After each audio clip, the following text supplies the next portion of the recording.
All right. So, Andy, are you there? Because I'm going to tie a milkfish fly for you if you're there.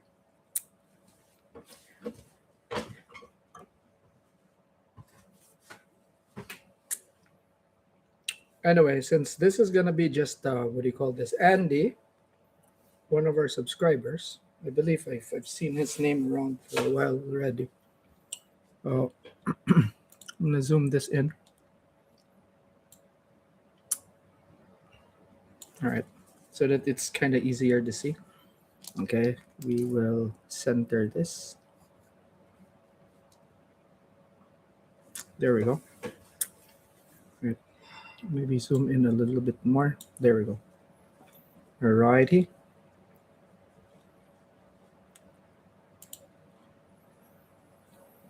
All right. Andy, are you there?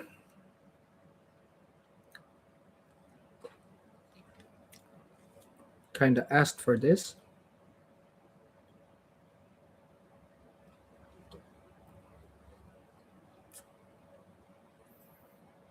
All right. Anyway, so this is gonna go online anyway.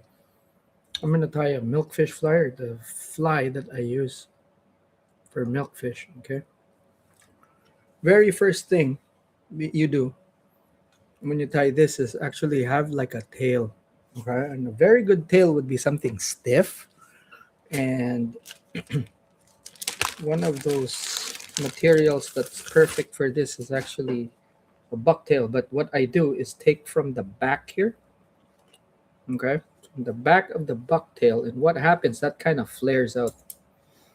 They flare out a lot. So if you know anything about materials and stuff, the back of the bucktail is kind of like that stuff that flares so much. And for this, what you want to do is have a bunch, right? So just like that from the tail, okay? And we're gonna tie that up. And what you want is kind of around the shank, like that. And I tie the butts. Okay, there we go. And that's a loose wrap. I don't want these wraps to compress the hair, and that aids in the uh, the buoyancy. Okay, and I'll tie it all the way to the tip right there, and I want those to kind of flare out like that. Okay, all right. I want that to flare out. So ideally, it's also a smaller hook. This is kind of like a big hook here. All right. I like brown thread. It could be green. It could be clear mono thread. I've done all of them. It seem to work. The thing with this fly is that um, I want it to look random. Okay. But that tail right there, that's very important. Kind of lifts the fly up. All right. So at this point, you can put like a piece of foam at the back, to again help the buoyancy. It depends if the what do you call this, the milkfish are it depends if the milkfish are eating on top or the bottom. And then I have like chartreuse bucktail here. I'll take from the same section the bucktail, which is at the back. Right. Okay, hold on, let me focus this a little bit more. Seems to be out of focus.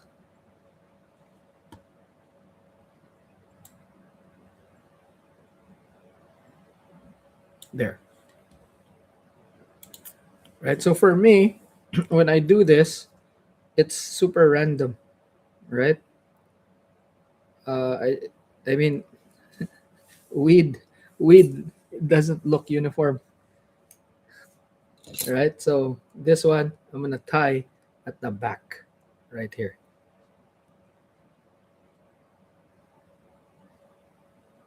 Okay.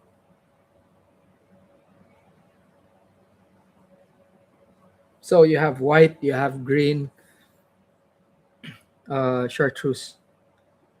Now it depends on the time of the year. There's the time of the year when the algae are actually this color,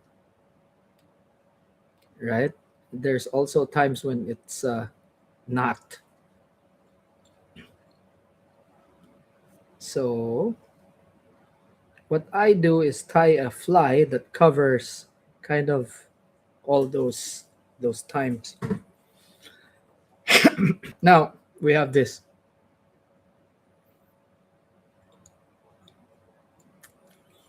Then I do a dubbing loop.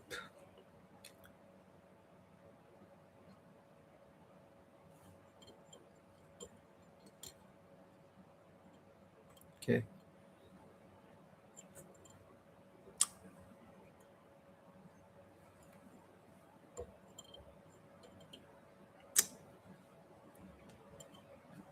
Here we go.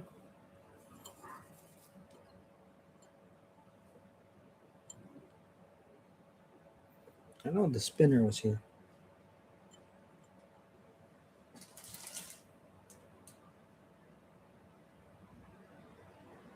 What the heck? I had it here. Oh, there it is. Jeez, I'm blind. Okay.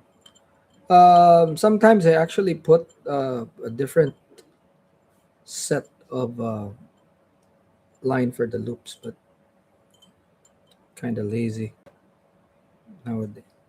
So with the risk of breaking. And then I'll take this light or chartreuse um, yarn, and I'm gonna chop this up. Actually, what I need to do is actually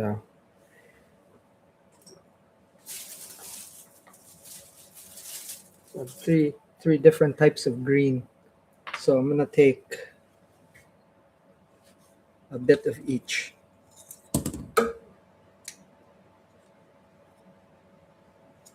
Okay, so that, and then you'll notice that there's also this darker green.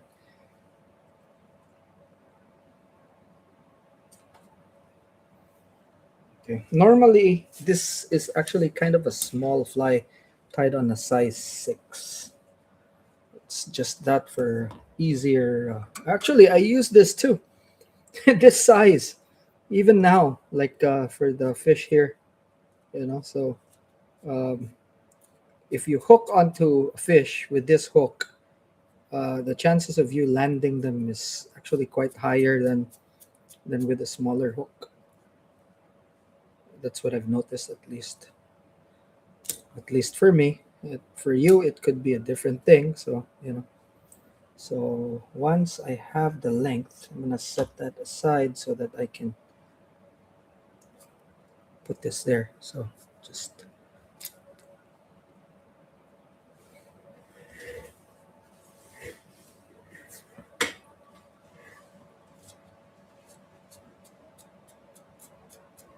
I normally have like a piece of okay, let's do that.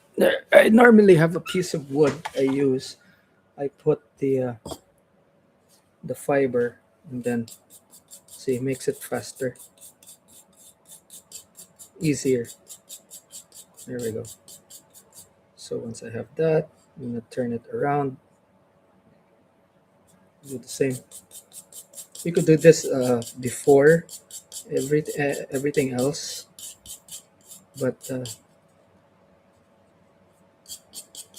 for me it's more convenient while I'm doing the fly. You can do this ahead of time and just put it in a container like any other fly tying material. So I have that. Take this, cut it, and then cut it again. I'll do this and then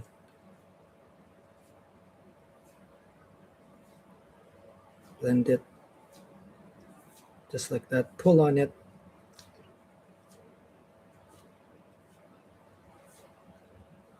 Right? So you have this. Put it in the dubbing loop.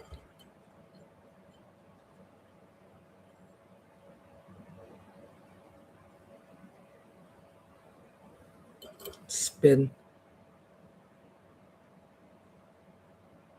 Okay, so I'm spinning here. And the DIY thing. But it spins a hell of a lot faster, and it's also, since it's heavy, you know, bang, just like that. Right? So with this, because of the thread, you have to be kind of careful. So gingerly brush it out.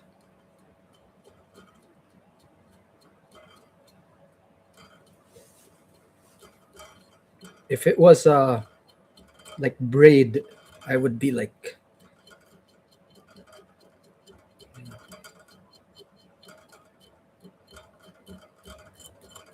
okay. So the key here is to palmer it nicely. You could do this on a shorter shank hook. You could do this on a longer shank hook. It's really up to you. Um, I do this on really tiny live bait hooks, like a size 2 live bait hook. For the bigger fish, and works really well. So I have that right, right there. Okay, I'm gonna stop right here.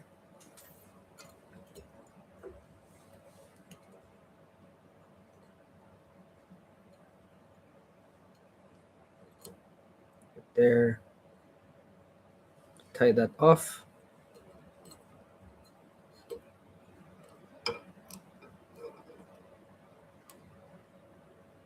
Okay.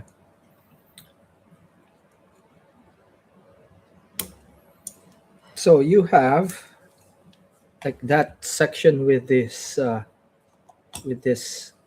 tough thing, right? So see, it goes like that.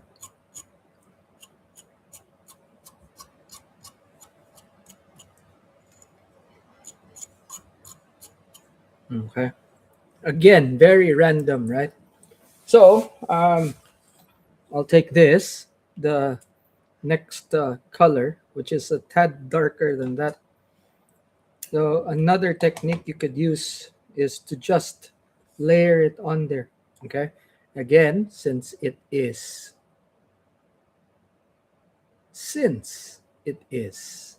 yarn, it's easier. Yeah. So you move up. This is somewhere here that you need to tie up. There we go.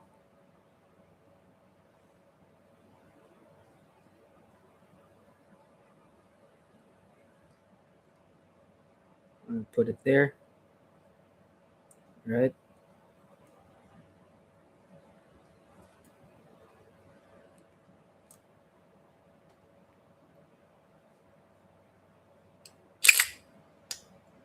And then I'm going to take this.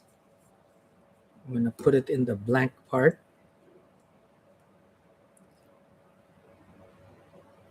Like that. Take this one, bend it down, and put it there. Okay, so basically what you have is you have everything covered. You can take this, cut it around longer like that. And then do the same here, longer, right? Now,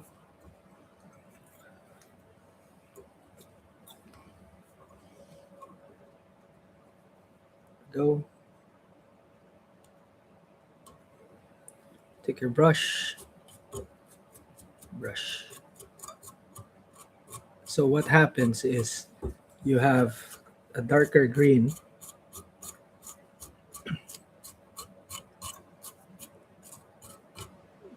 going over the lighter green.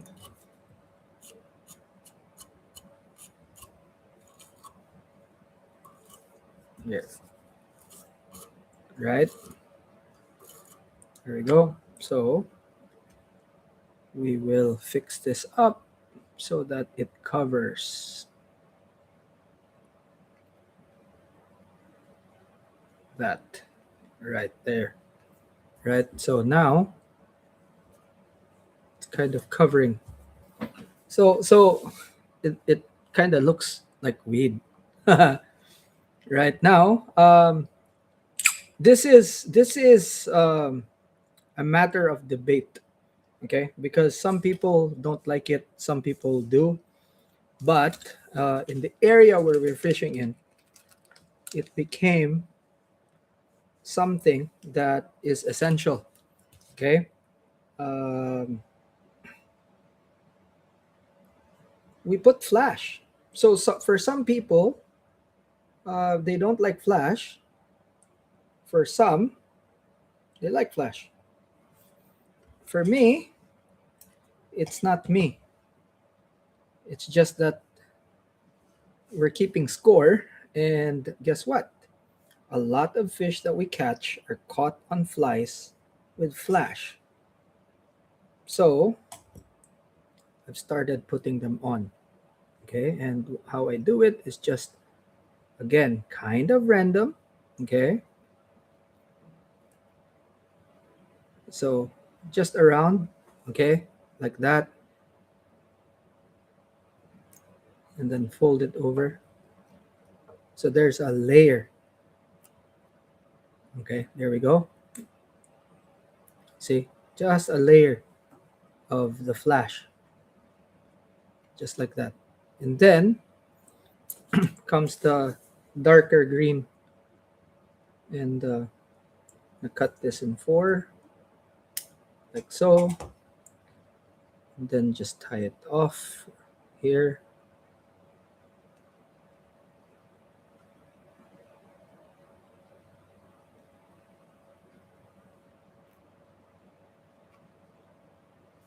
Okay,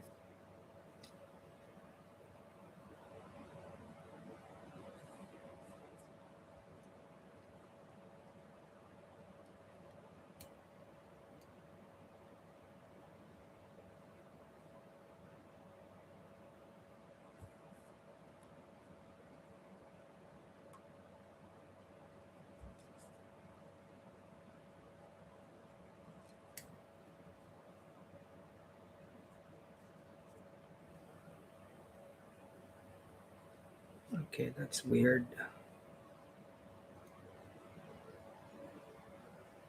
The heck happened there?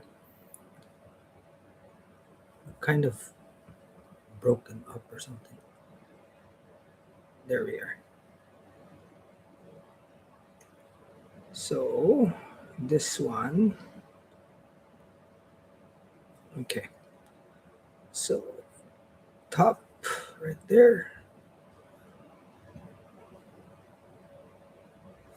Perfect. Fix this. There we are. There we go. So what I want to do is just there.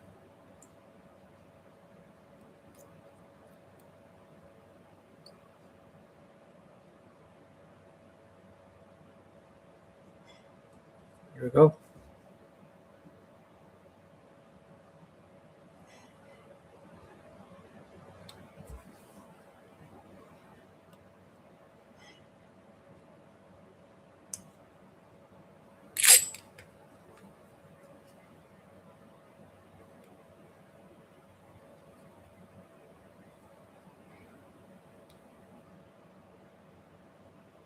So the head, I want to tie it brown. So this is actually the thread I use for all of the milkfish flies I tie. I like tying it with brown. Some guys actually like orange. For me, I like it brown. Okay, so just just like that. I think brown is a bit more natural, you know. It doesn't, if you're tying something that's weed, that's supposed to represent weed, it doesn't look like anything else but part of the weed.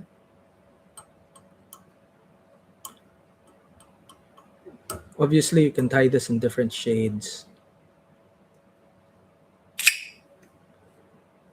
Okay, there we go.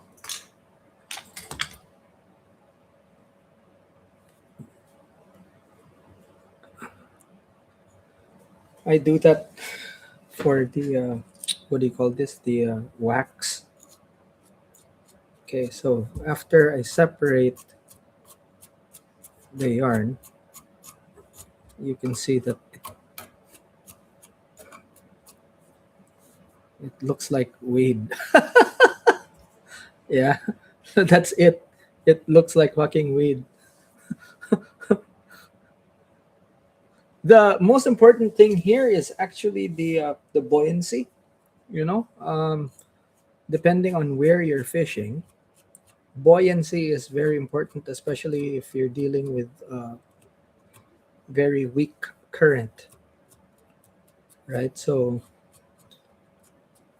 this has a mix of colors, right? So it has like the pale green inside, and that shines through when you're fishing, you know, because this kind of turns translucent. So whenever I fish this, it's kind of a mixture of, you know, the healthier, greener, young weed, and then you have the brown or kind of like the stalk. And then you have inside it has the darker green until it's like the dark green. So it covers all the colors of the weeds.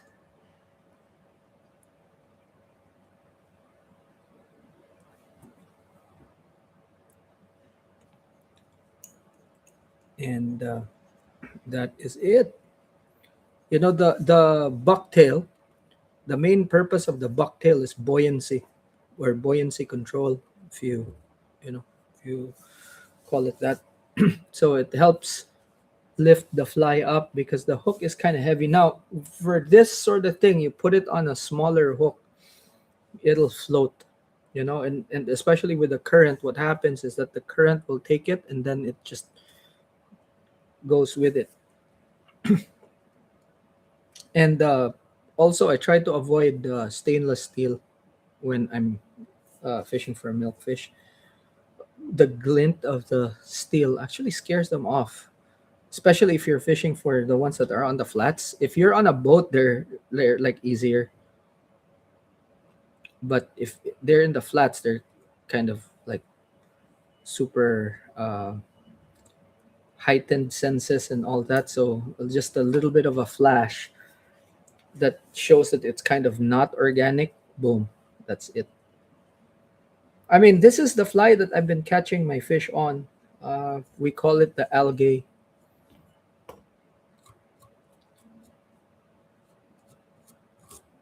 So it has gone through several iterations,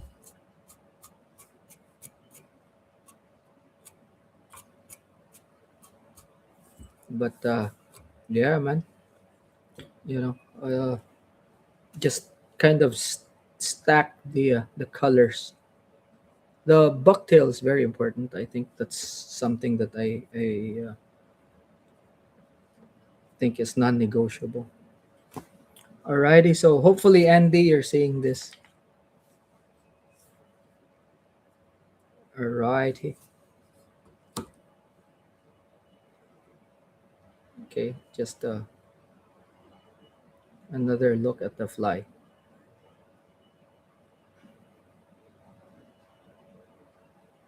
Okay, see, and here we go. So that's what the milkfish see. And majority of the time, what happens is that they don't take it like this; they take it like that from the back, and you usually hook them on the top lip. Uh, but yeah, That's uh that's it. So from the first milkfish all the way to the last one that I hooked, this is the fly that has been doing it. But look at that. You know, this formula is so fast drying. This thing's dry, 50% nail polish, 50% uh, acetone. This is what it is. And what I like about it is that if you look, it's not super shiny. It's shiny, but it's kind of not super shiny. It's it basically goes into the threads because it's more watery, right? So it gets absorbed really fast, and because of the acetone, it dries up really fast. So, like the whole time I was showing you the fly, right? The first coat actually just seeped in right there, man. That's my algae. And see, the flash, it doesn't become too obvious. It's inside there. And when it gets wet, this gets translucent. You see all the colors, and the flash just kind of hints. And I don't know, for some weird reason, they like it. Don't put too much. And any other color except for pearl, they actually kind of avoid. So those uh, pointers, you know. So angel hair, the regular pearl angel hair, okay, works really well.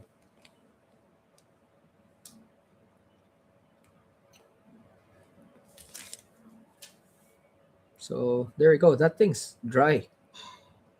See?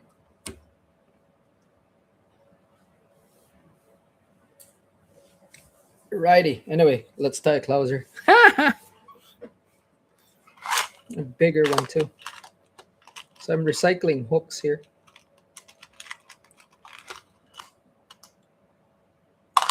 Ooh, that's a nice one. It's like a big sized one. This would be good. And we'll do like a chartreuse. And that for like queenfish, this is good. Right? It's also a short one, so that's pretty cool. Um, should I tie this in white? Yeah, let's do white. All right.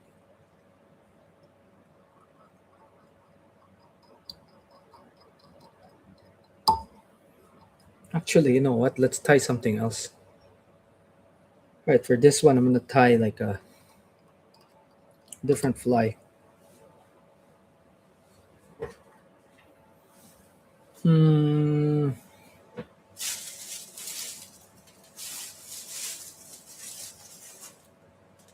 I'm gonna use this. I'm gonna use that. Orange.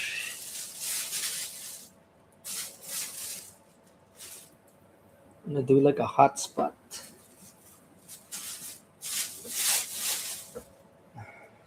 Like a something here. So we're gonna use orange.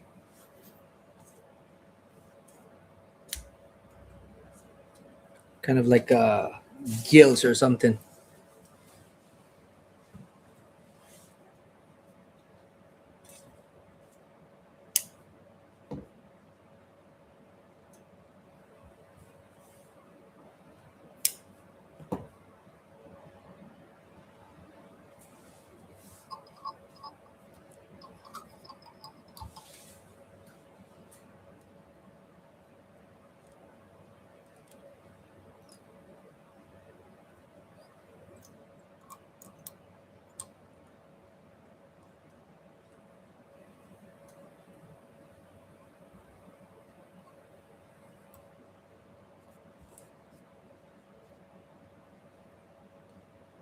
All right. So this is what I learned. Okay. So you don't have to put a lot, just a lot of turns of thread. because that's kind of like a disadvantage. But what you could do is actually glue it, right? You have four or so, and then you glue it, right? And that won't move.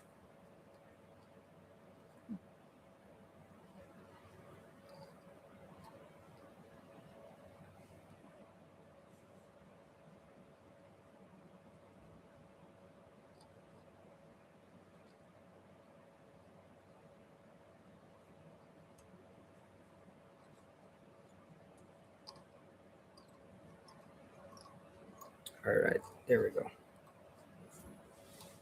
So from there,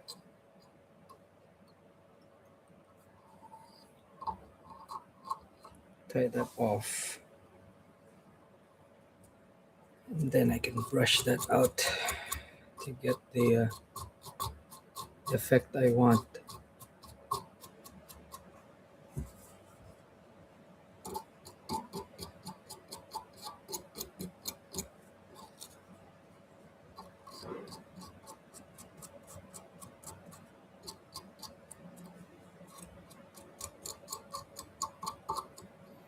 Okay.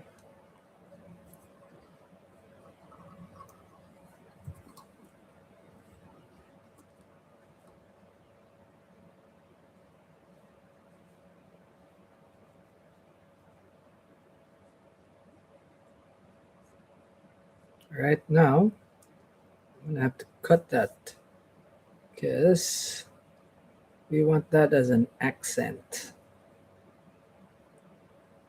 Right. It's a bit more involved, this pattern.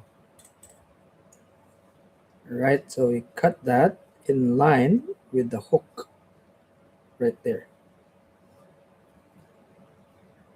just like that.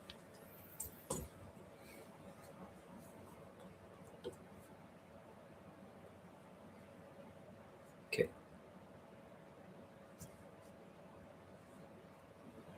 There we go.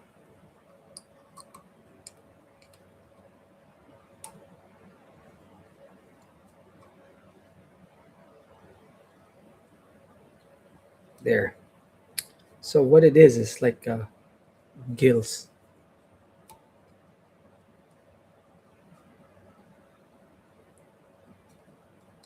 All right. But for us, it kind of looks like it's orange shit.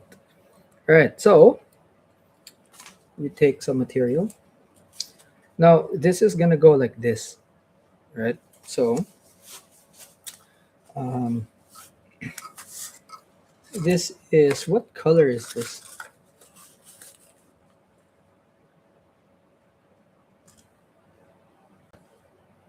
It's like tan or something.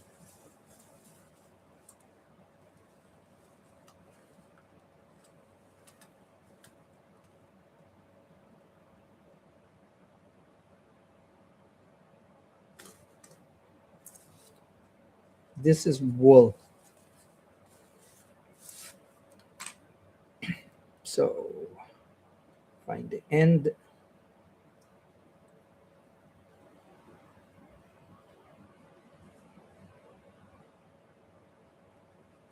There you are.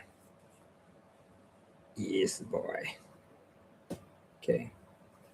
And then this is going to be the bottom. The top is going to be green. But as you can see, this is quite thick and our green is actually not. So we are going to use this sparingly. Okay, so one of these strands, which is have four of, is equivalent to one of our green. Or just all we have to do is just take this off. Okay, then we can separate it, as you can see here. Okay, all we have to do is just pull, and then it kind of comes apart, right? Which is a good thing because makes it easier for us to use it. Okay, so here, there, bang. So see what I mean about this kind of looks like craft fur, you know, because it kind of is. So brush this. brush this, just kind of blend it, right? Take this, right here, okay. Uh,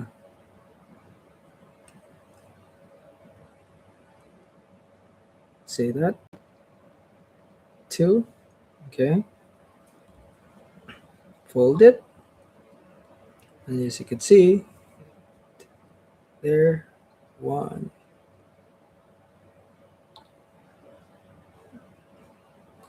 one, two, okay. Flip it, and we're gonna basically do that until we go to the end right here, okay. But you could see, um, there, see, actually already looks like the biz, see, right. And then take angel hair, there we go. This blends really well with this material, by the way. So I forward, take my angel hair, fold it in half, tie it like there, yeah, and that's gonna stay in the middle. Now I take green stuff, okay.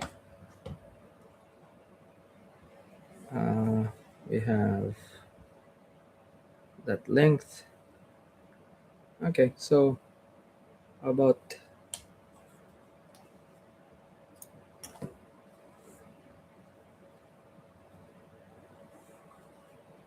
uh,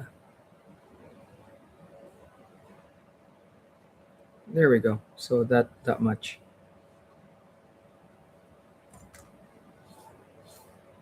okay. I'm gonna cut again so we don't have inconsistencies.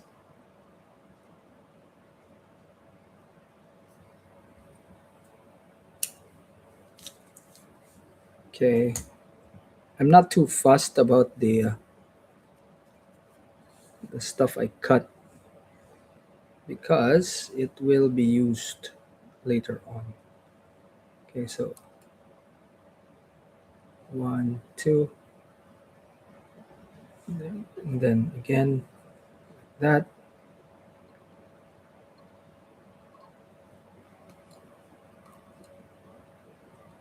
Then we move forward. All right, now we can actually break this apart and comb it so that it becomes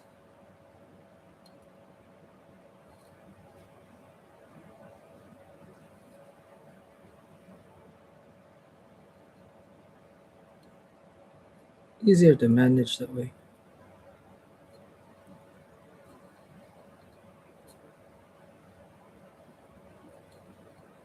Okay.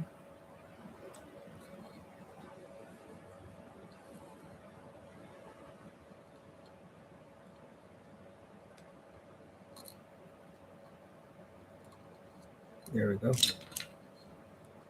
Kind of looks tangled, but as soon as you actually spread the ends and then comb it,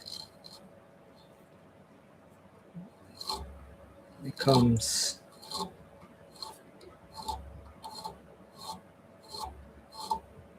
there you go. Same for this one.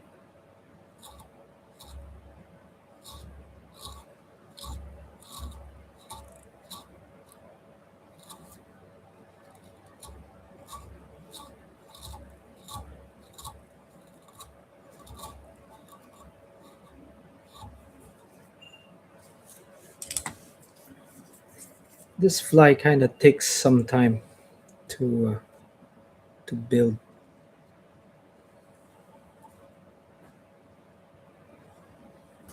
All right, so now that you have that, you're gonna have to tie another bunch of angel hair. It's a alternate. What I like doing though is to put the angel hair on top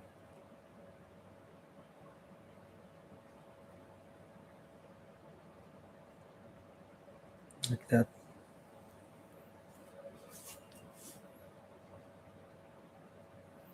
And then later on, when you comb it, it actually blends in.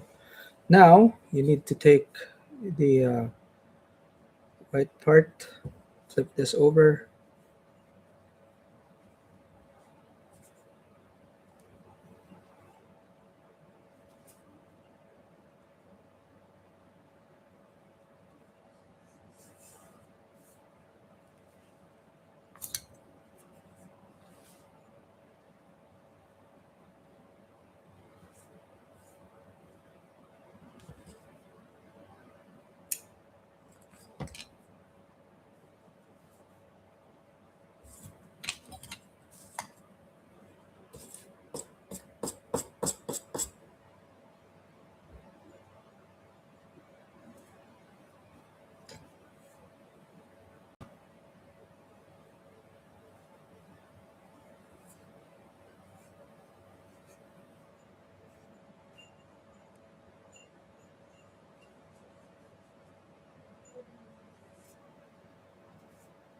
Okay.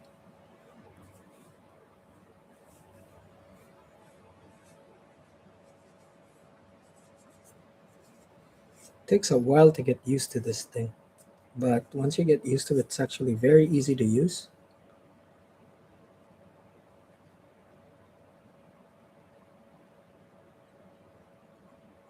Okay, then V fold like that, and you can already see like a 3D body forming. So you can see that this fly actually look, see, it has like a the body on the side here. This side actually it has a lot of movement too. So again, when you're doing this, we already put the what do you call this, the green stuff. So again, right,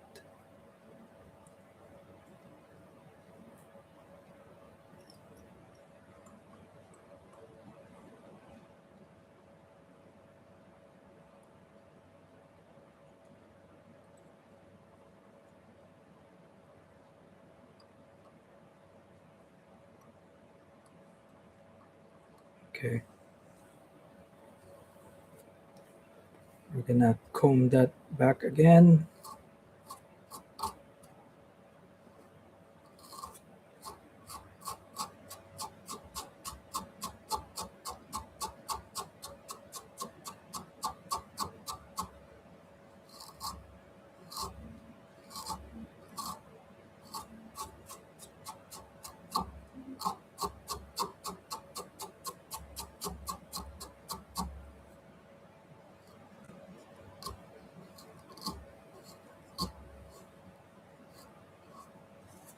Okay, and here I might have messed up here.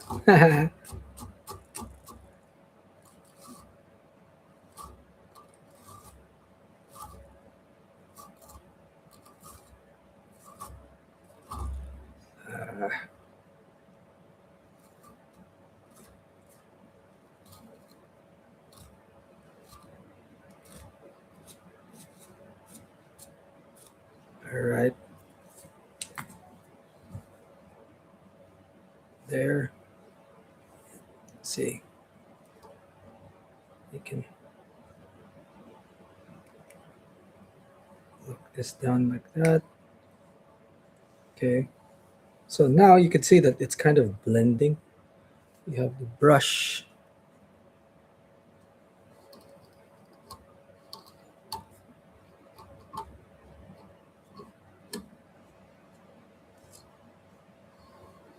Will help blend stuff.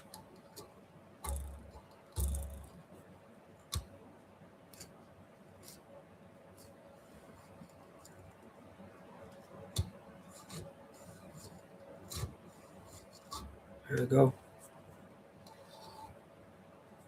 So got the knots out.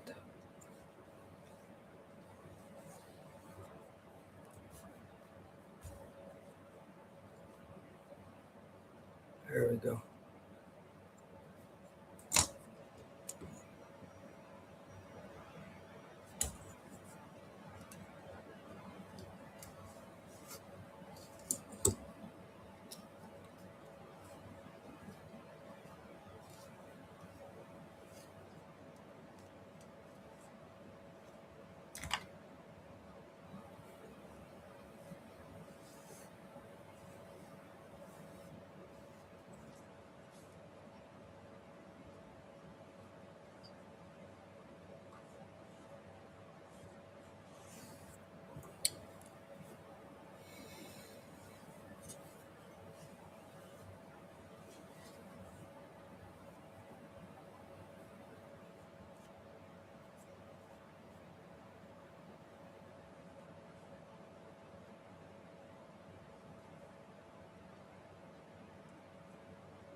Okay.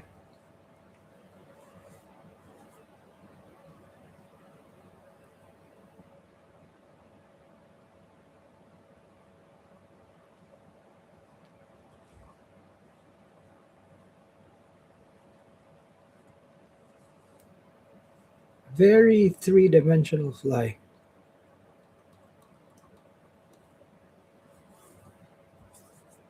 See, taking shape.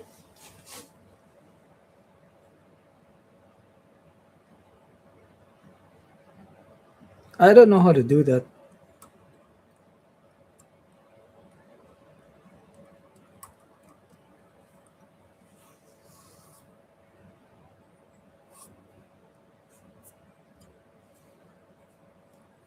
I think they have specialized microphones that kind of, go in real close.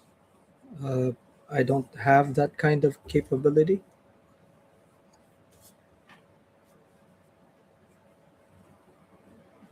Okay, we can use this.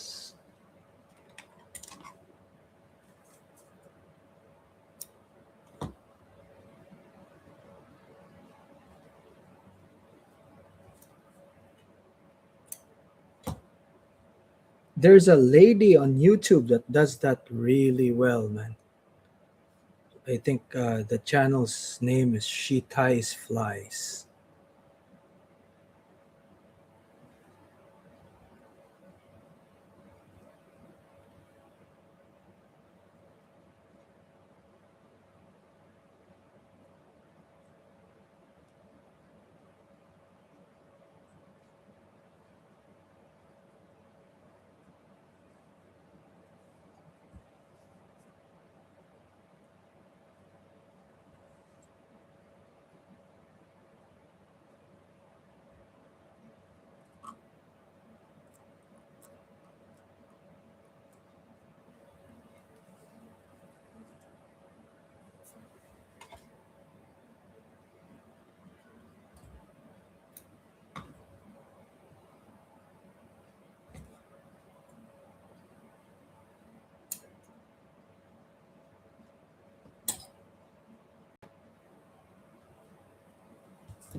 So yeah, yarn.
Oh no.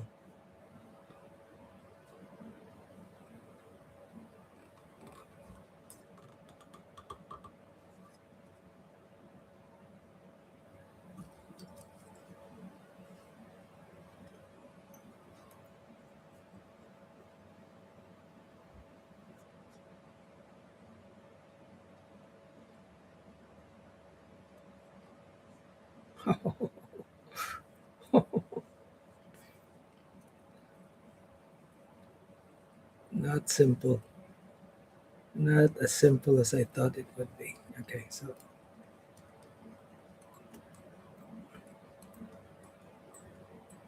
there we go.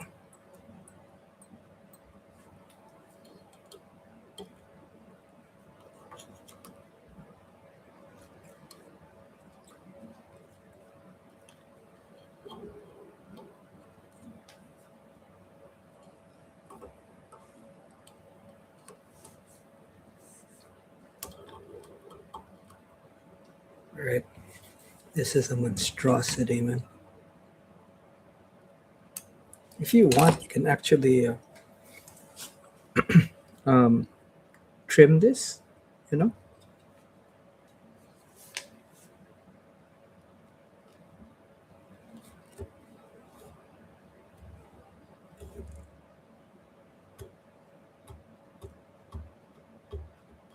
There we go.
There we go.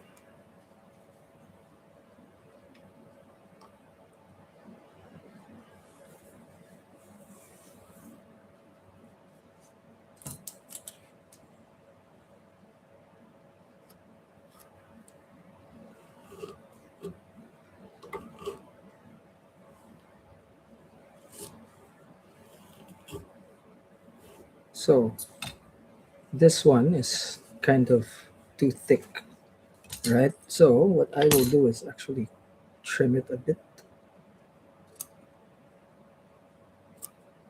especially on the sides, just so,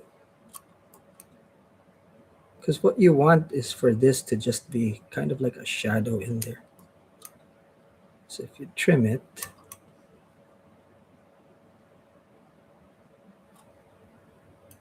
right,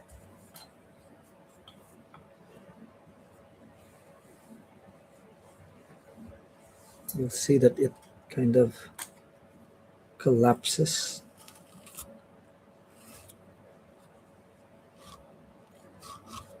There we go.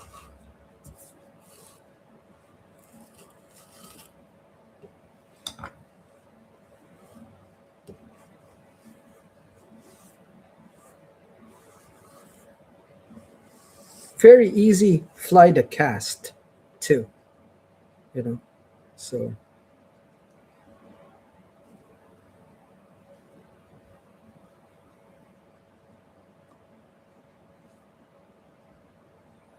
I fish this on a an intermediate or a um, let me zoom out a bit so that you can see.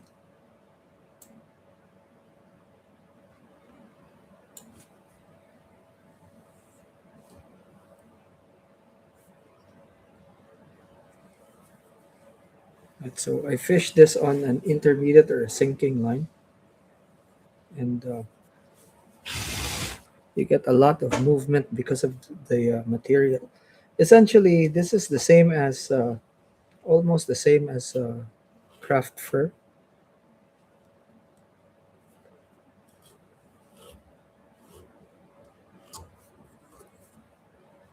You can trim this if you want,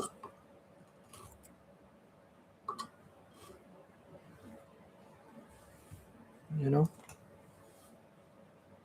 So okay, let me show you. Well, I'm gonna trim this.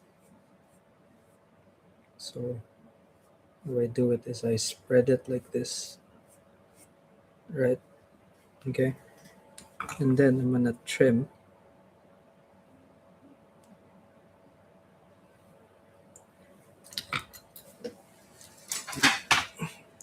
Use a longer pair of scissors, right?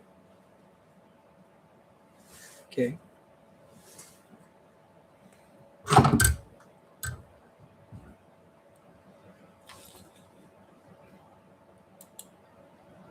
All right. So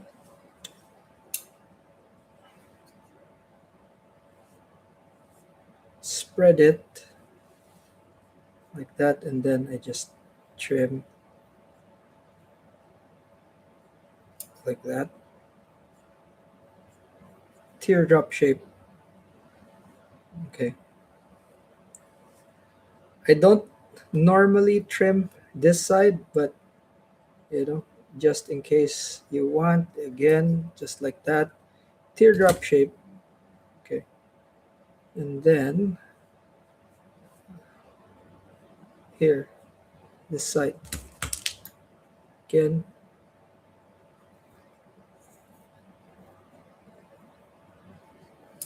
Okay, just like that.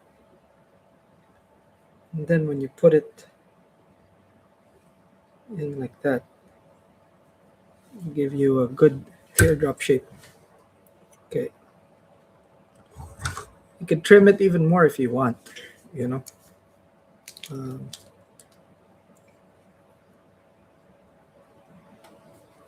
then you just put eyes.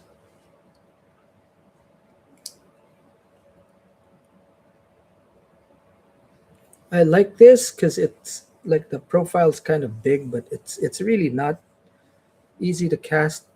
Uh, and see, I really like the profile of the fly.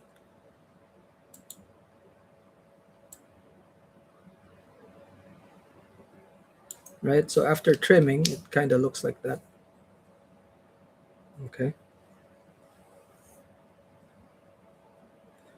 Now I'm gonna put some eyes. As you can see, the flash kind of blended in as well.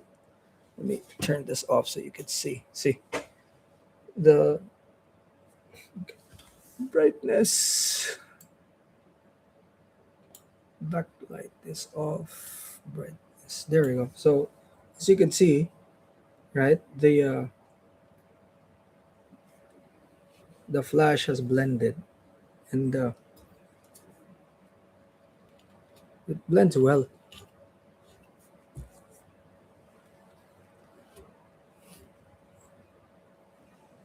And the thing with this is that it doesn't have to conform to, like, equal. It doesn't have to be equal on one side and the other, because when you're stripping it, it moves, and then the flash kind of becomes more realistic, right? Okay, I don't like this part here because it's kind of still too thick, so I'm gonna cut a little bit more. What I want to have there is kind of just like a shadow of the color.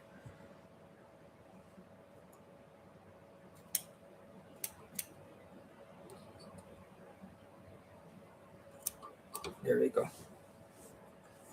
So it's gonna be there, but it's not. It's gonna be obvious, but it's not gonna be impeding things. Right there we go. That looks cool. So when this becomes translucent, you'll see like an orange belly there, an orange in the belly, meaning like it has a row. All right, I'm gonna take some eyes. I'm gonna put some eyes on this, and then it's done.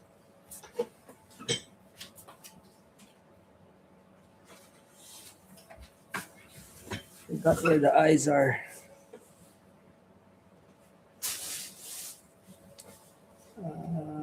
Where the heck did I put the eyes?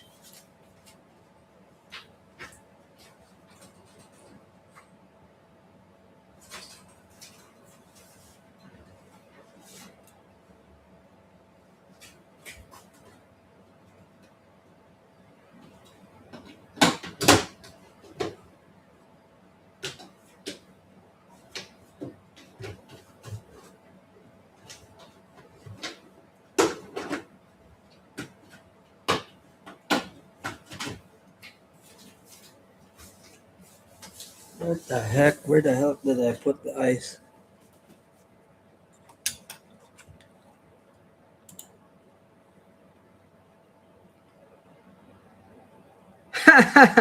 What's up? Been busy. I have been busy. Uh, oh, there they are. Shit. We have a box full of eyes here, so we are going to put uh, some red eyes. Here we are.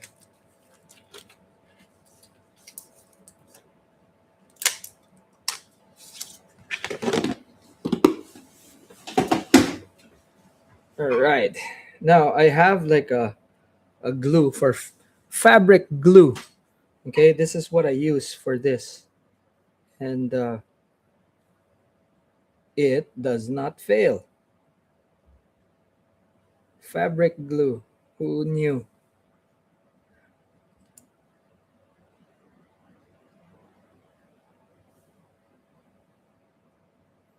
So fabric glue does a really good job of holding. So if you can find fabric glue, the brand is Uhu. Okay, fabric glue. And years ago, I stumbled across it, and have not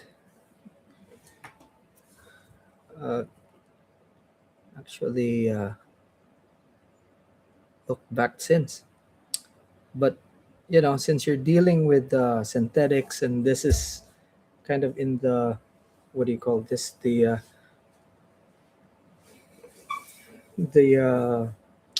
family of oops, family of material that is fabric, right? It's yarn. This really works really well, So that's that, and it dries quite fast. Yeah. So look at that. There goes the fly. Takes a bit of time, especially when you're explaining, But fish like kingfish, barracuda, um, queens, they'll eat this. Tuna,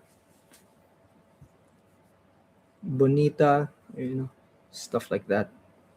But that's pretty much what I catch with this thing, and it's easy. You could also tie this with a lot of other materials. The style is the same, and then you'll achieve a different look of a fly each time. But there goes, the eyes won't move, and that is it. All right, so we've tied like the milkfish fly, even European sea bass too. I confirm. Yeah, they would actually. They would eat something like this. It's a general baitfish pattern. Um, Very easy to tie, honestly. It's just the material sometimes. Like, take for example, yarn is not the best material for this, as you can see, but what it gives you is a fly with a lot of bulk. So if I tie this, yeah, I mean, it's standard, right? The chartreuse and what do you call this? Chartreuse and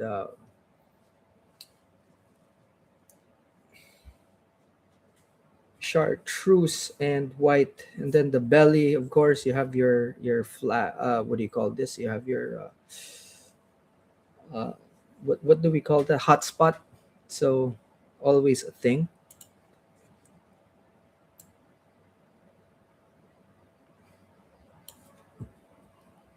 So yeah, kind of good.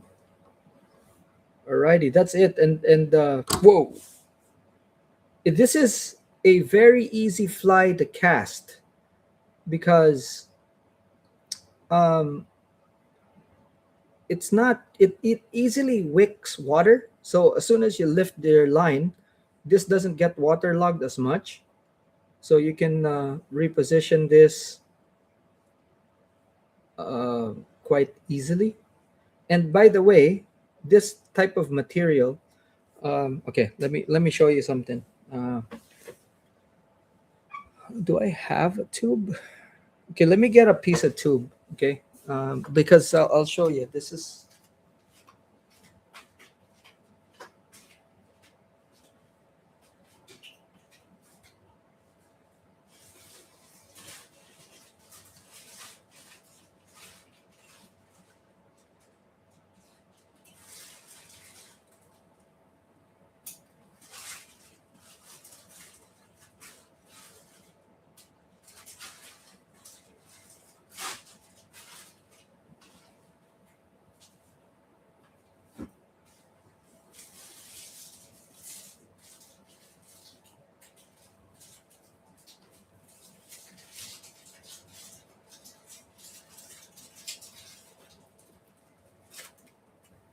All right, so this tube is what I'm talking about. Um, Tying flies with this is so easy. It's almost insulting. Okay, so again, we're still tying with white and chartreuse. Okay, yeah, uh, that's actually pretty good, huh? Jazz to rock and roll producer. All right, so all right, I'm gonna use like a bigger hook this time. I don't know if I can roll the tip. Let's try it. Okay, let's try rolling the tip. I think I can. Yep, I think it's doable. Yes, sir.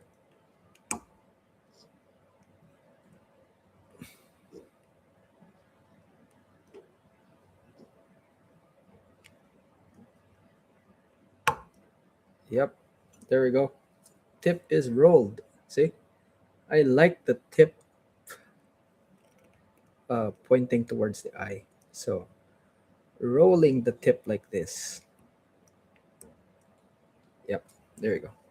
I just feel better if it's in that position. But anyway, so let's tie this fly. It's almost fucking embarrassing. Uh, I am going to use mono for this. I'm not gonna use black. Let's use clear mono. Okay. So now there's a trick to this. Yeah. All right. So this is something that kind of people don't see, right? Because you're hiding it. Okay. So you put this like that. Okay.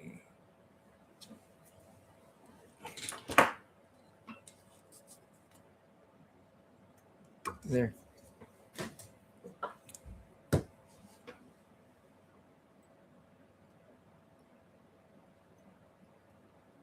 Right.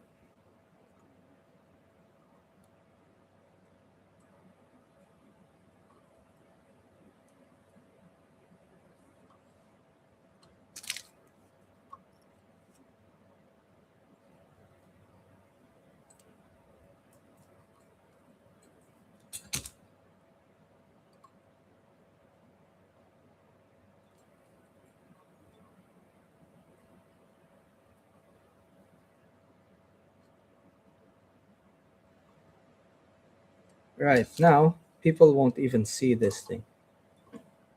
They wouldn't even know it's there. Right. Now, uh,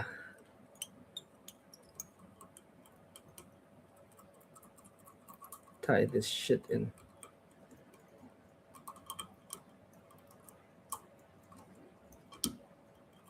This is like super, super easy for people that think they don't know how to tie flies or cannot. This is probably one of those that look freaking fancy, but it's not. You know, uh, it's super easy.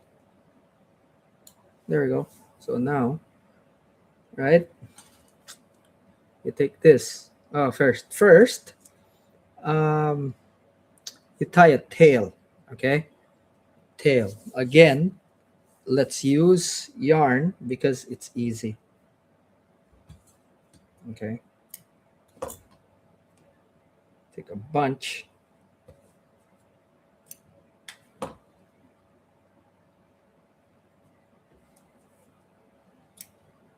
Right, like that. Okay, tie it long, like so,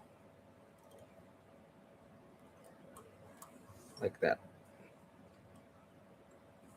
Okay, then put this to the sides like that. Right, so you can see that it kind of looks like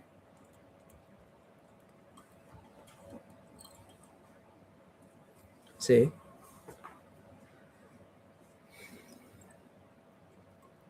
Now take flash, because the tail needs flash. Okay, bunch there. I am going to put this around. So just spread it around with your fingers like that, right? So you can see that it kind of went around the hook. Okay. And then you put that around like that. It doesn't have to be exact. Okay. Now I'm going to move the thread forward. I'm going to put 2 half hitches there just in case we lose it. Okay, I'm going to put this there. Just like that, because I want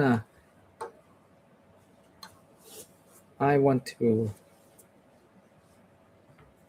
comb this out.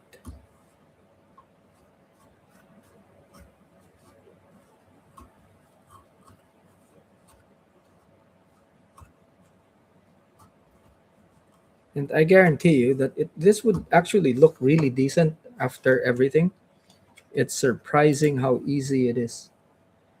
And you can make something like this if you just have the materials. And my materials are not from the fly shop. It's from like bookshops, tailoring supplies, craft shops.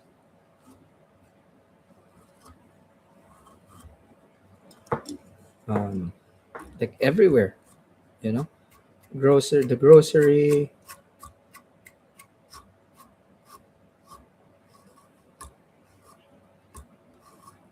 This fly caught me a tuna.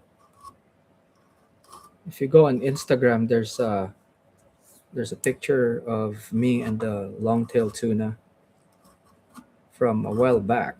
You have to scroll down for a bit. Actually, even on Facebook I have this, and it was on this fly.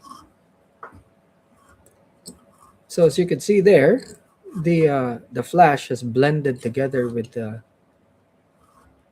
hair, right?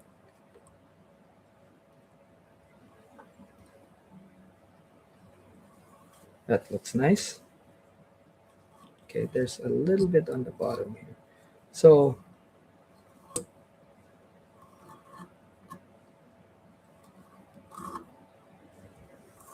that's nice right there. So you have your tail. Okay.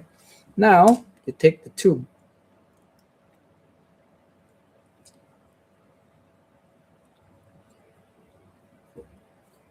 You go back right here. Take the tube. Okay.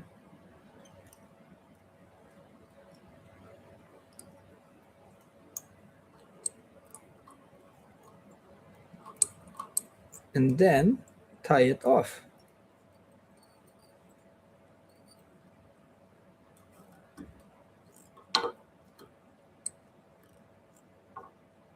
Oops.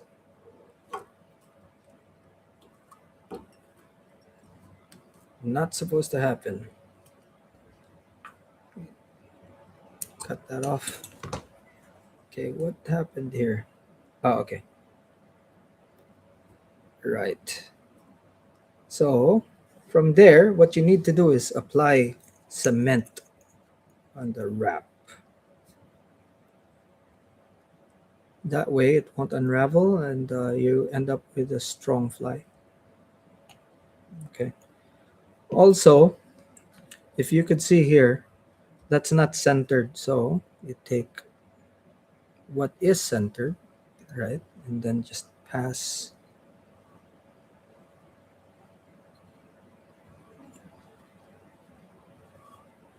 there.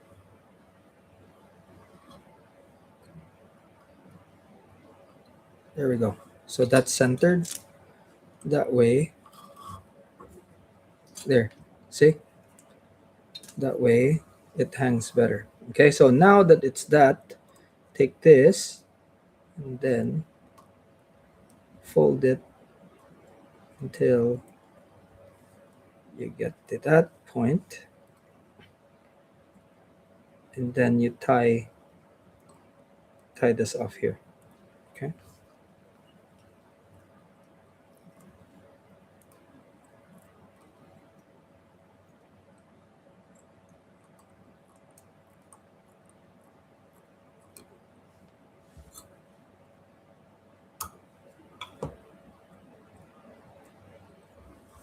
So don't worry about that hole. You won't even see that.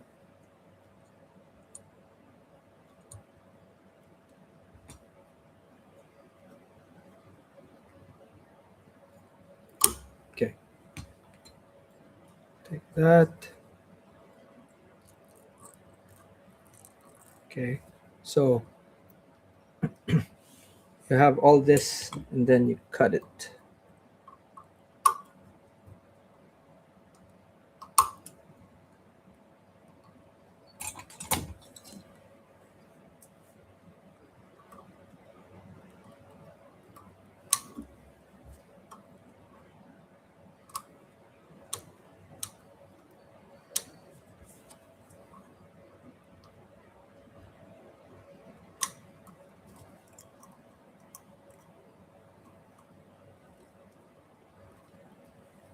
Right. So straight. Okay. So the purpose of this tube is so that the body, when you put the material here, it what do you call this? It keeps the form. Okay. So you take a lot of these, and you're green, of course. So that's your top. So let's say you have that length, right? What you want is for this to just be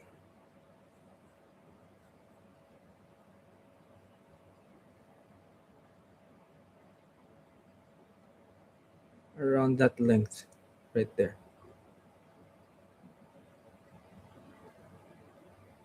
Okay.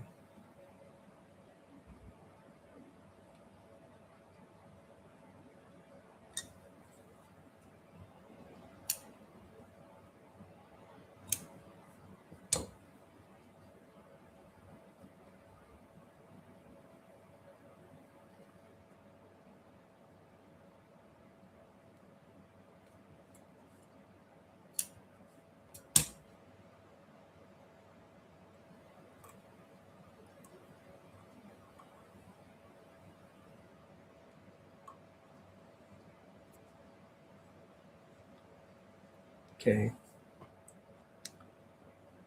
And we'll put like that.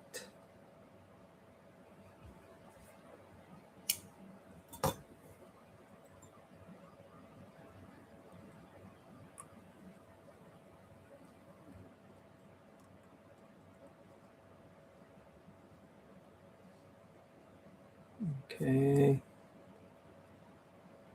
Two on this side as well, and then we'll put a lot on the bottom, like white stuff.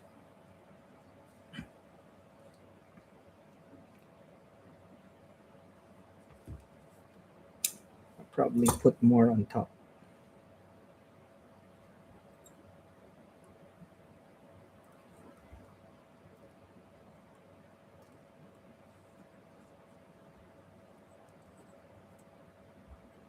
All right. So the white.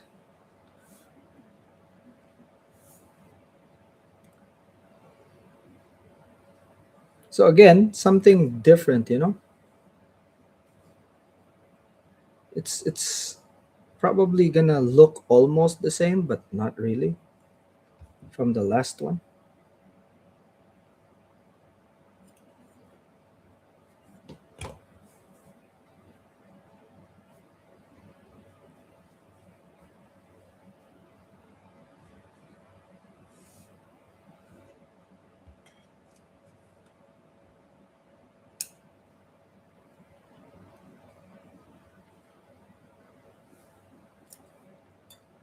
Okay.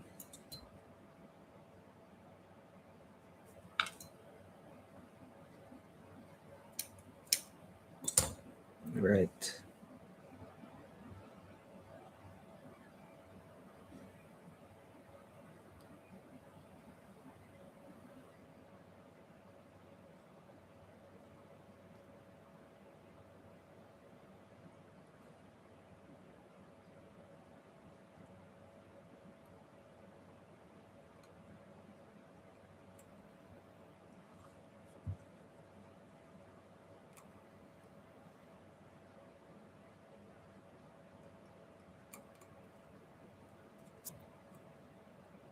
All right. So the advantage that the mono has also, by the way, is that when you tie with it, as you can see there, it takes on the color of what's underneath.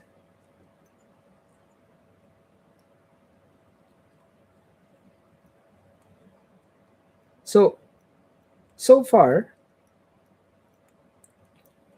with this, it's so easy, right? It's painfully easy.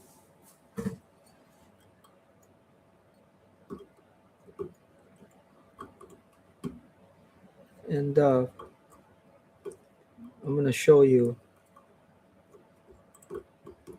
something after, right?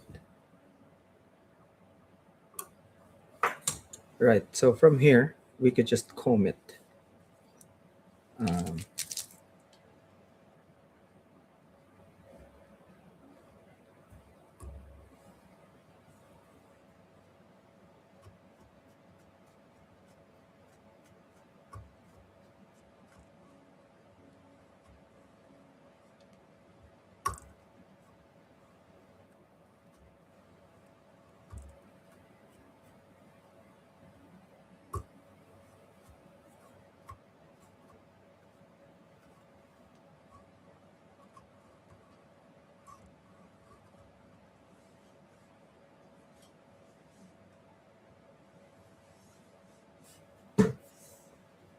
okay. Yarn, man. Like the material that they don't talk about.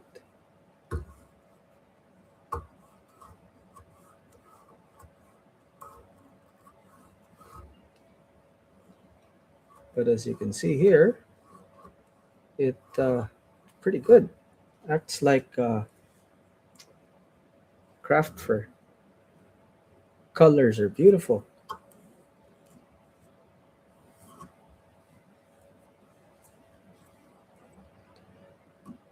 and it's super soft. So when it moves, it's very realistic. Given that it actually tangles, so kind of have to carry a comb when you're fishing. But the puglisi fibers do the same.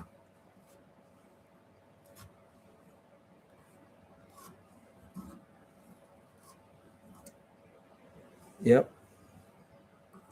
White belly, man. It's the ticket. And you could put like a little bit of red for the throat, or you could get a marker and just, you know, paint it on. There's so much you could do with yarn, actually. Okay, so this takes off too much, so we're gonna.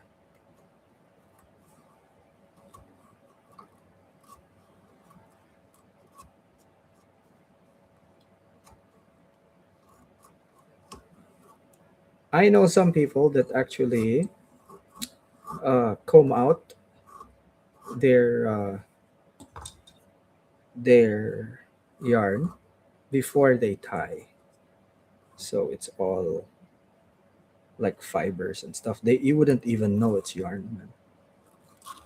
Okay, so as you can see, you don't see the hole, right? You see that?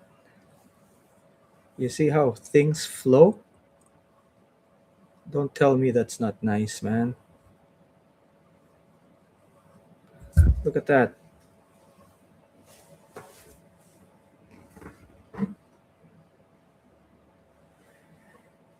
Yeah, it's been a while since actually I've been live since this afternoon. But look at that. Look at that. Don't tell me that doesn't look good, man. You know. See, now we can actually do something here.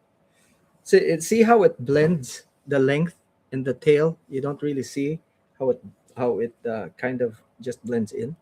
That's the magic of yarn. You know.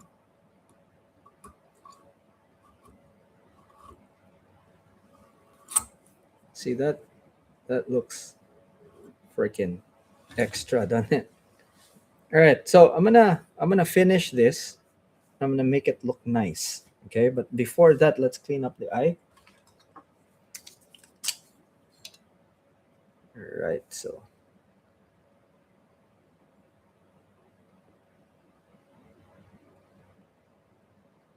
okay, so that when I use this,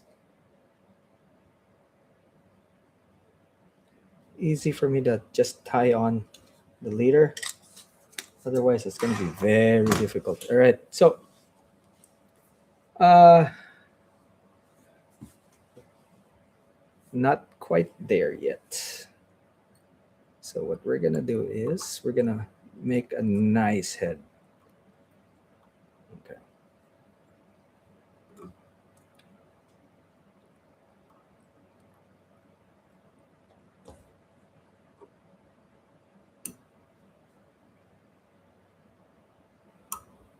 All right, so we're gonna make a nice head. Uh, Again with this, but what we're gonna do is we're gonna put chartreuse all over. Yeah. Okay. Like that. We're gonna tie four on top and four on the bottom. So you can see I'm doing it backwards. Okay, so you see the head that we've created there. We're gonna cover that. Yeah. So see, there we go. And then again, instead of white, we're gonna do chartreuse. And for the bottom here, we can actually go shorter.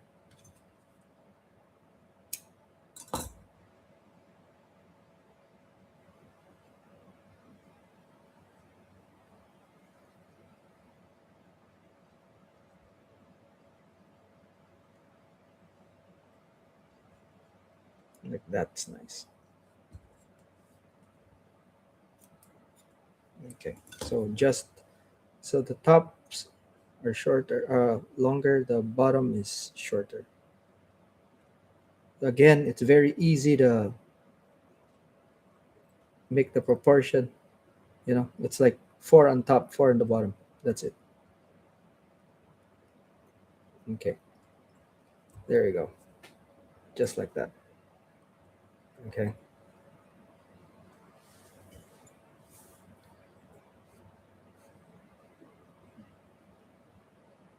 Short ones again. The bottom. All you have to do is just kind of push it like that. Okay, and then same thing. We are going to uh, use this. Okay, push like that here. Same thing. I'm gonna push so that the eye gets exposed. Okay. And what we're gonna do is we're gonna wait. Where is the? Okay, there. So four short ones, four long ones. Then we are going to distribute, right? And then we're just gonna tie just like that. Okay, see that? Pull so that it becomes snug, and that ring around the thing there becomes compact.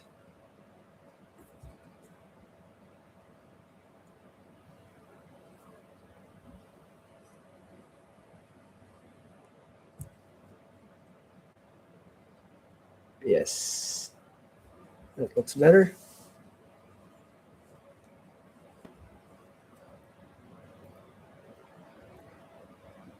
And then what happens is when you push or when you pull the fly, what happens is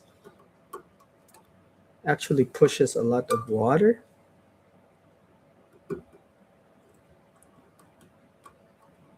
Because of this, it's kind of like a popper, but not. It's underwater. Yeah, it has weight. So um,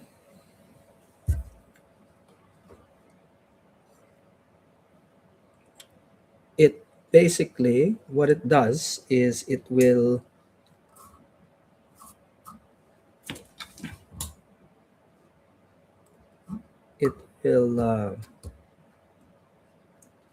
have like a gurgling sound on the bottom, I guess, when it moves, or at least some sort of like um, what do you call this? A resistant sound. Definitely the sound of water being pushed, right? It's gonna be that.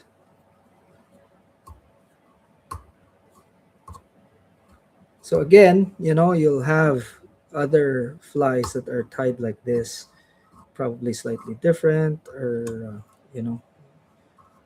almost the same, but it might look similar to the fly that we tied earlier, but construction's kind of different.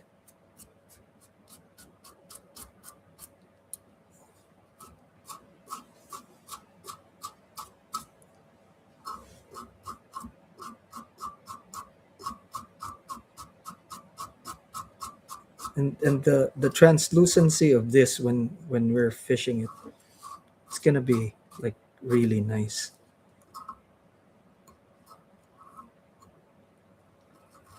See the transition of the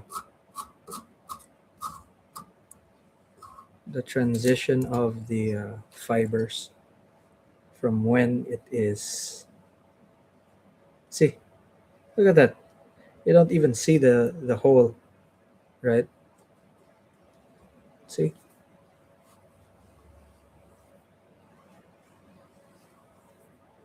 and it has like a chartreuse head. Pretty cool, huh? You can make this small, you can make this big.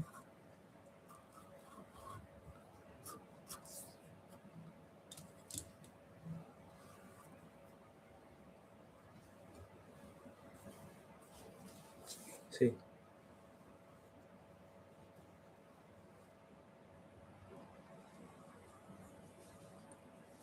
like a three-dimensional fly. See, has a really nice profile. Now we'll put eyes. We'll put like two big eyes on that sucker.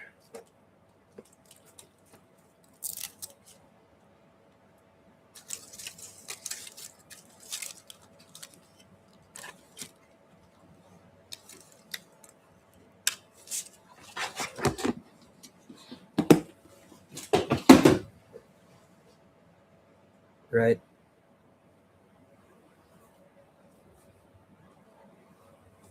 So when this is in the water, it becomes like that, kind of round. Yeah. And this tail is gonna wag a lot. Okay, so again, what I have found, fabric glue works really well.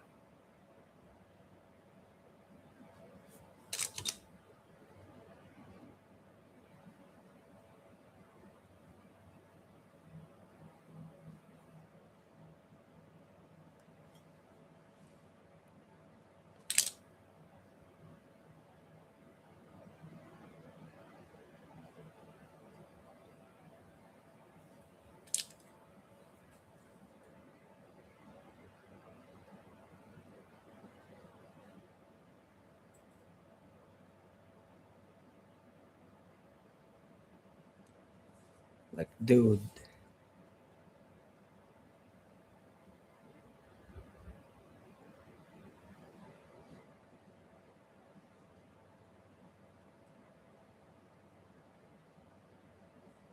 look at that, man. Come on.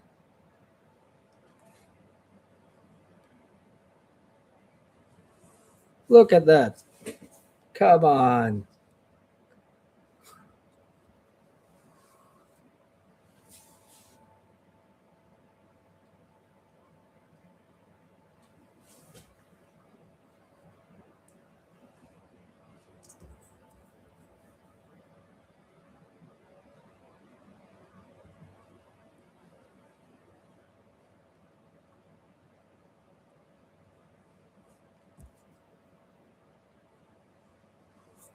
Look at that, man. Come on. Right? Dorado, queenfish, kingfish. Even GT would eat this actually, you know. And don't tell me like it's difficult to tie. It's not, it's actually freaking easy. It's it's so easy it's almost embarrassing, right? Um I love epoxy flies. I love tying epoxy flies. I'm pretty sure people fucking hate it.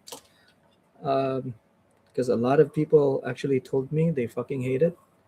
They find epoxy a very difficult medium to work with. I love epoxy. And back in the day, I built a reputation in the fly tying community of, tying pretty decent epoxy flies. So down the line, I'm going to show you guys that. But look at that. That's right. Nah, it's not perfect. Come on, that's too much, dude. It's decent. It's decent. And imagine I didn't even trim it, right? Uh, okay, there, I trimmed it. So literally no trimming, and it looks pretty effing cool, right? That's easy, man. This is like anyone can tie this, you know. And guess what? It's weighted, and you wouldn't know it's weighted. It has like this shimmer inside. When it's uh when this is wet, it actually becomes kind of translucent, so you can see the rib.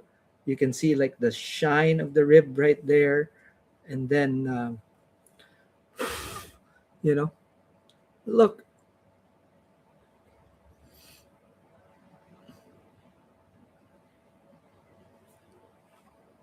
It's so freaking easy. And guess what?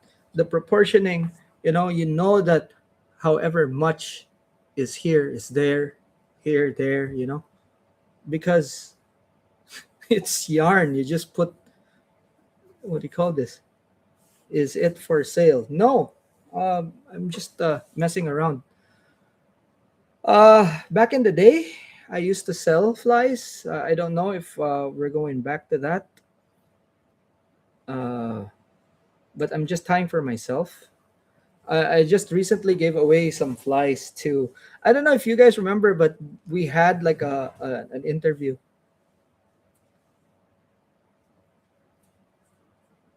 Uh, Sea bass. Yeah, they're. I've caught sea bass here, which makes it like a very rare catch, right? But I've caught sea bass here. Um, it took like a long fly. Not a fly, actually, a long lure. You know. And that's when I said, "Look, wow, they really like long lures, huh?" Like, like a slim, long, slim lures. But yeah, look at that. So, very different from the other one, right? This is smaller, obviously, right? This is unweighted. This is weighted. and the structure is kind of different. And when that one swims, actually, it doesn't compress. This will compress. You know, this will compress into kind of like roundish minnow shape. So like that. That one would stay kind of the way it looks underwater, but this one will compress. The how we tied it and stuff. So um, there are bait fish, like take for example mullet and stuff like that have this shape. So if you tie this using gray material, it would be like a nice mullet imitation. You know, if you tie it with brown, yeah, that roundness, right? So that's pretty cool. Hey, yeah, this is a very easy fly to tie. I am not a very patient tire. You know, I should glue this, huh? It might come apart. Imagine having it come apart when the fish are biting. Holy crap! It a recipe to hate yourself. Like, yeah, they're biting the fly, and that's the only thing they're touching, and then it comes apart. That actually happened to a friend of mine. You know, I miss the fly fishing, fly tying gang. Actually, that era of our fishing was probably one of the most adventurous, full of discovery, and like man, friendships that endured until this day. You know, exploring places, going into places where we're not supposed to go into, uh, catching so many fish, discovering a lot of things. But yeah,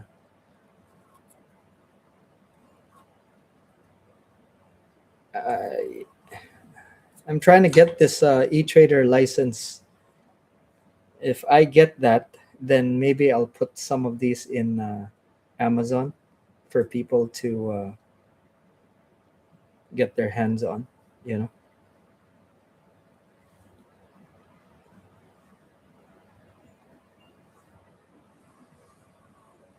but yeah, look at that, man. It put this like in different colors and stuff. I think people would love it, right?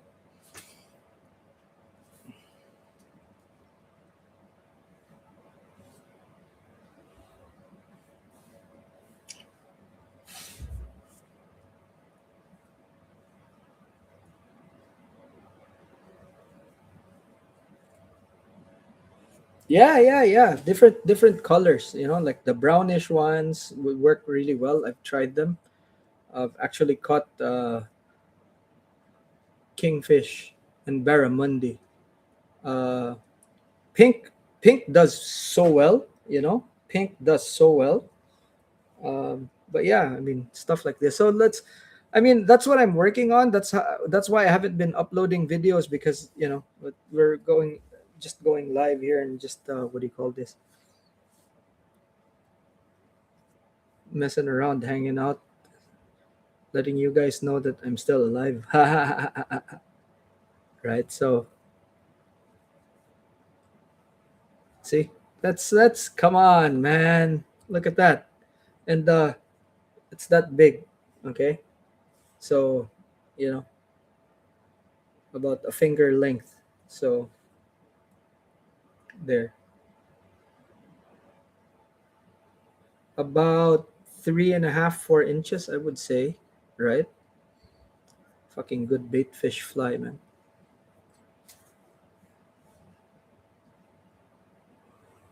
Do I have a ruler? I know I have a ruler here somewhere. Let me get it.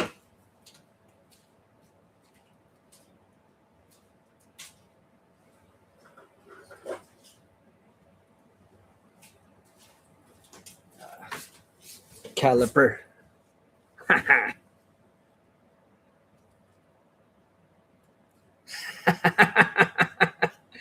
It's not perfect. It's decent at best, dude. Come on.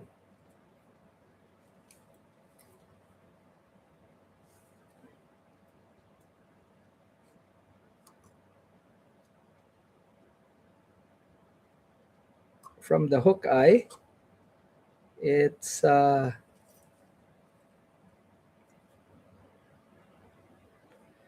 say 10.5 cm. There we go. Yep, 10.5 cm.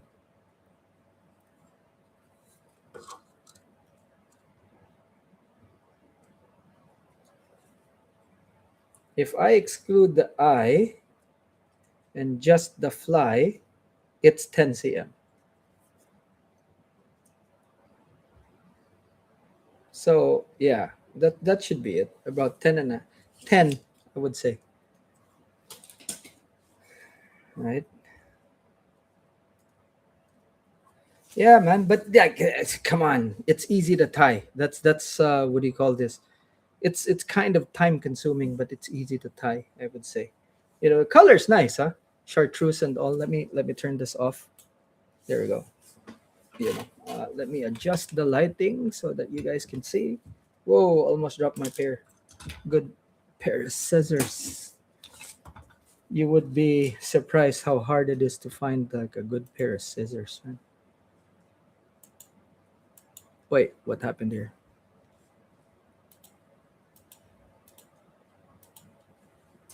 I think the shit hung, huh? Oh, there it is. It did hang.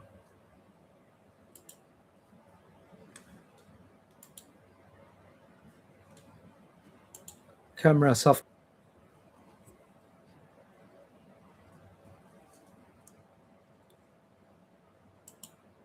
Okay, holy crap. It hung. Okay, let me adjust the lighting so that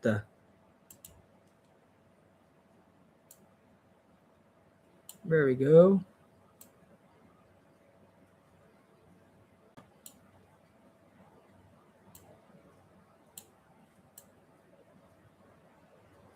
There. So you can see the color. Actually, you know what's interesting? You can actually put yellow yarn, you can put red, you know, on there. So you'll have a red throat or a yellow throat, whatever you want. It's a very um it's a very flexible fly pattern.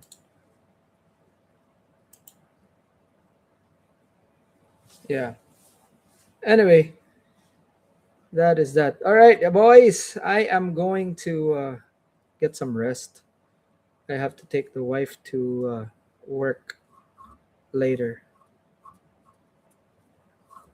See, look at that things there. So when it gets wet, it actually kind of shows that a little bit, and then you'll get like the flash and stuff, you know. And but yeah, the main purpose of that is actually getting this the form just kind of circular. Alrighty, cool boys. I'll see you guys again soon. Thanks for joining me, and yeah, we'll get stuff sorted, and then after that we'll get the ball rolling. We're gonna be fishing the flats a lot,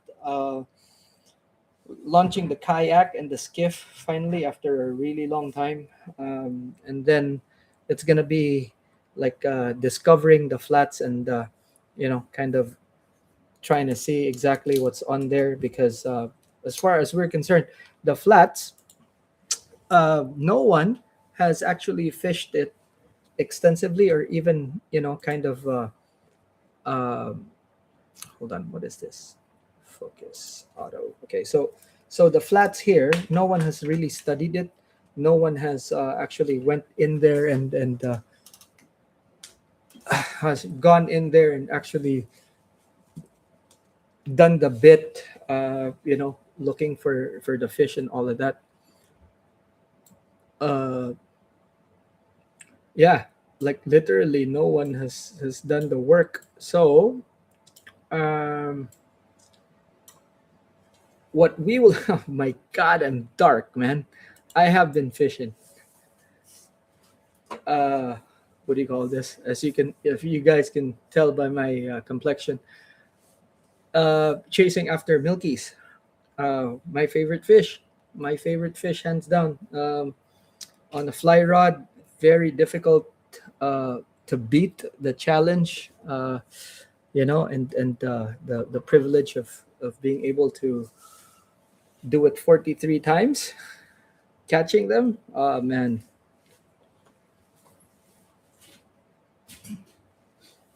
um, wild milkfish.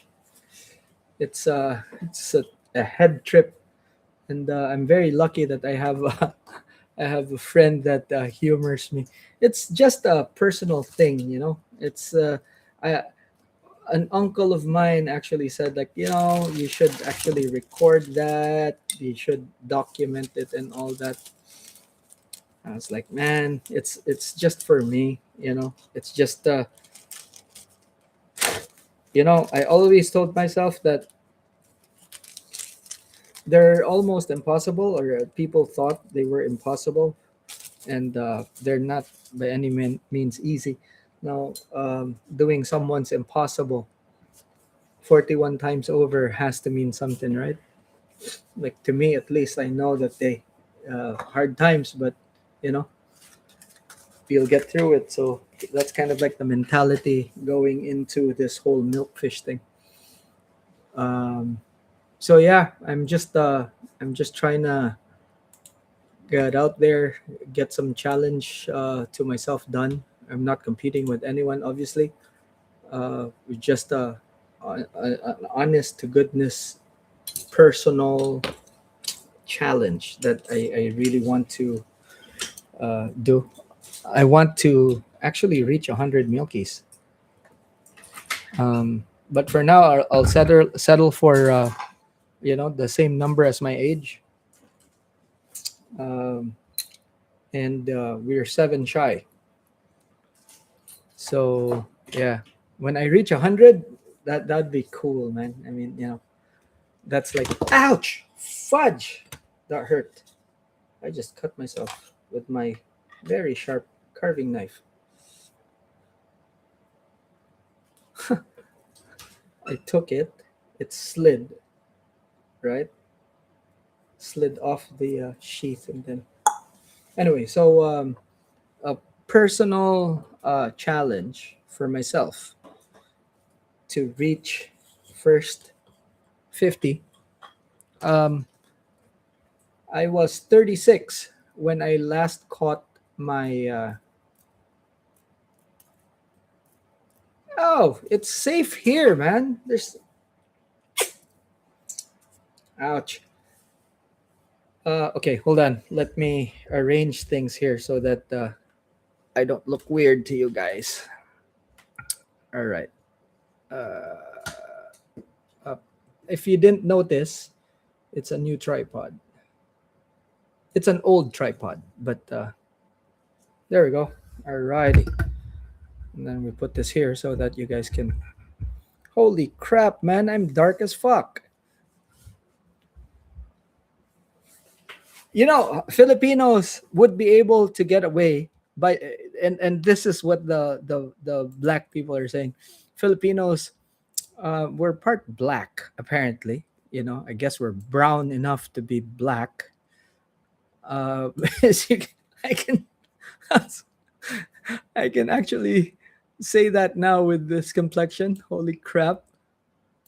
um that's funny though, right? Anyway, so